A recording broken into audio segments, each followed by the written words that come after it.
আরে কেউ তো একটু সাহায্য করো ভাই, এই গরিব বড়লোক হয়ে যাক। আরে কেউ একটু সাহায্য করো। আবে এত টাকা, এবার আমি আর ভিক্ষা করবো না, আমি এখন মেয়ে পটাবো। আবে আমি হেঁটে হেঁটে কেন যাবো, আমার জন্য একটা কার নিয়ে নি। আমার কাছে একটি ল্যাম্বরগিনি কার এসে যাক। আরে এ তো সত্যি সত্যি ল্যাম্বরগিনি কার। চোর চোর চোর, কেউ কেউ ধরো, আমার মোবাইল নিয়ে ভাগতেছে, চোর চোর। এই চোরের যাতে কার অ্যাক্সিডেন্ট হয়ে যায়। আবে শালা দাঁড়া।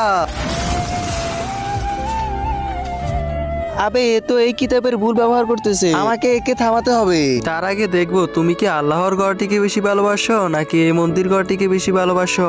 যদি আল্লাহর ঘরটিকে বেশি ভালোবাসি থাকো তাহলে এই ভিডিওটি একটি লাইক করে চ্যানেলটা সাবস্ক্রাইব করে দিবে। আর যদি মন্দির ঘরটিকে বেশি ভালোবাসে থাকো তাহলে কিছু করার দরকার নেই। যদি আমি এভাবে যাই তাহলে যদি আমার নামে কিছু লিখে দেয়